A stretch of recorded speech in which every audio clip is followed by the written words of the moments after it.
Please welcome Vermont Senator Bernie Sanders.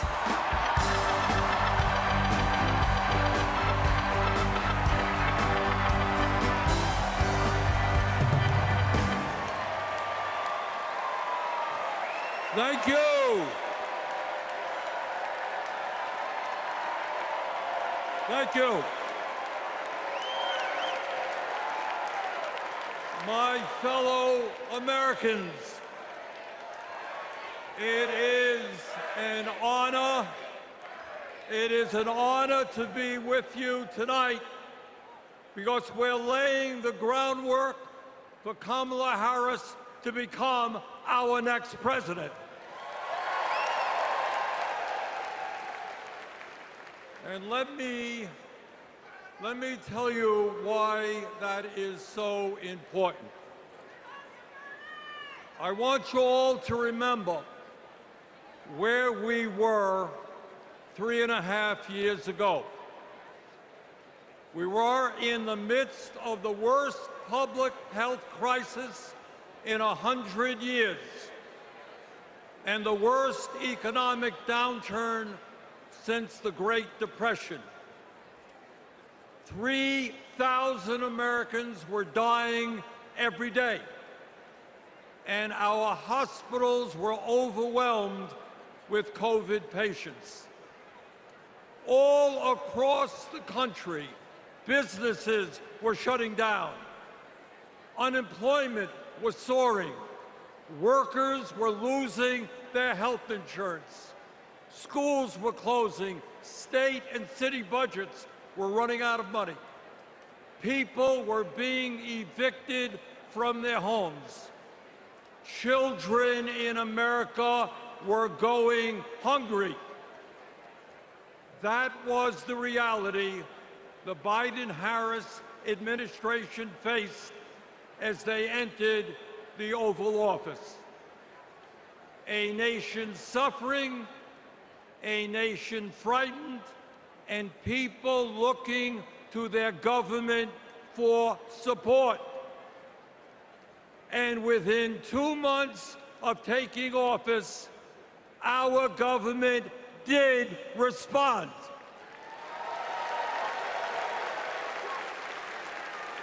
We passed the American Rescue Plan, which provided $1,400 for every man, woman, and child in the working class. We extended and expanded benefits for the unemployed. We provided emergency assistance for small businesses to stay open. We guaranteed health care coverage to tens of millions of Americans through one of the largest expansions of Medicaid in history. We provided rent relief and mortgage assistance, which prevented tenants and homeowners from being evicted. We established emergency food programs for hungry children and the elderly, and protected the pensions of millions of union workers and retirees from being slashed by up to 65%. Oh, and by the way, we cut childhood poverty by over 40% through an expanded child tax credit. Thank you, President Biden. Thank you, Vice President Harris. Thank you, Democratic Congress.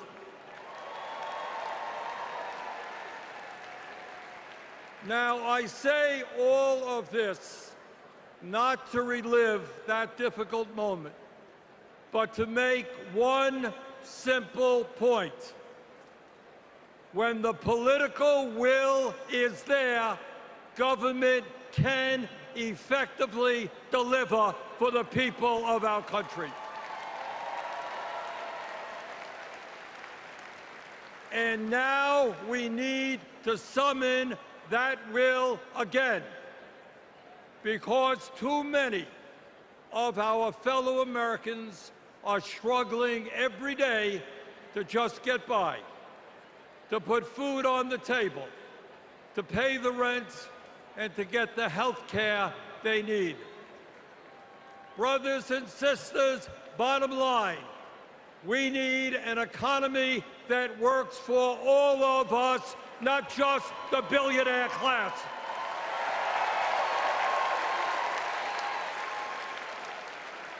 My fellow Americans, when 60% of our people live paycheck to paycheck, the top 1% have never, ever had it so good.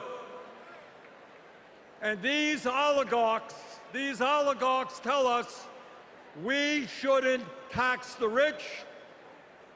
The oligarchs tell us we shouldn't take on price gouging. We shouldn't expand Medicare to cover dental, hearing, and vision.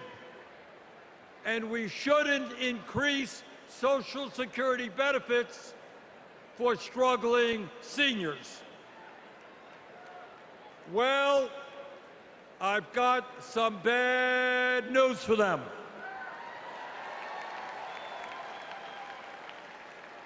That is precisely what we are going to do.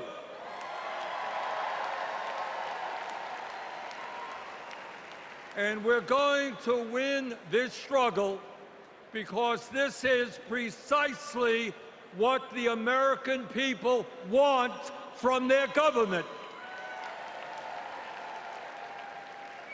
And my friends, at the very top of that to-do list is the need to get big money out of our political process.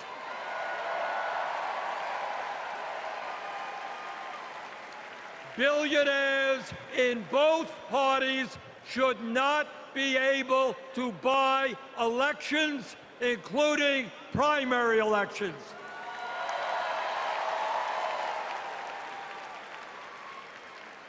For the sake of our democracy, we must overturn the disastrous Citizens United Supreme Court decision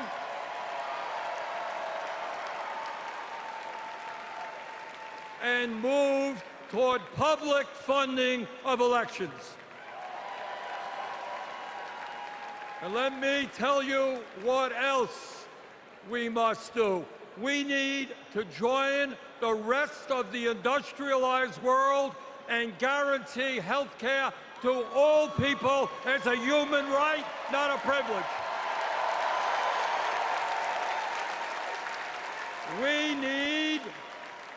We need to raise the minimum wage to a living wage. We need to pass the PRO Act so that workers can organize in unions and gain the decent pay and benefits they deserve. We need to strengthen public education, raise teachers' salaries, and make sure that every American, regardless of income, receives the higher education he or she needs. We need to take on Big Pharma and cut our prescription drug costs in half so that we no longer pay any more than other countries. Joe and Kamala made sure that no senior in America pays over $35 a month for insulin. We need to make sure that reality is true for every American. I look forward to working with Kamala and Tim to pass this agenda. And let us be very clear. This is not a radical agenda. But let me tell you what a radical agenda is. And that is Trump's Project 2025. At a time of massive income and wealth inequality, giving more tax breaks to billionaires is radical. Putting forth budgets to cut Social Security, Medicare, and Medicaid is radical. Letting polluters destroy our planet is radical. And my friends, we won't let that happen.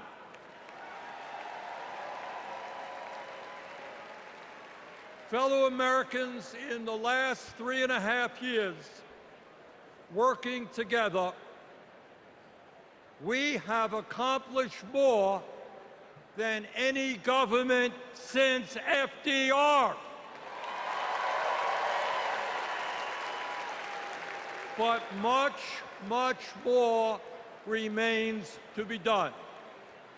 We must summon the courage to stand up to wealth and power and deliver justice for people at home and abroad. Abroad, we must end this horrific war in Gaza.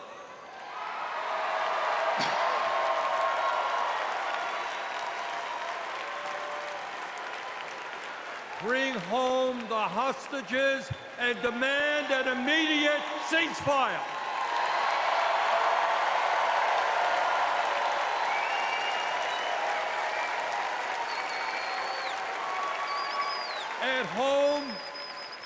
At home right here, we must take on big pharma, big oil, big ag, big tech, and all the other corporate monopolists whose greed is denying progress for working people. On November 5th, let us elect Kamala Harris as our president, and let us go forward to create the nation we know we can become. Thank you all very much.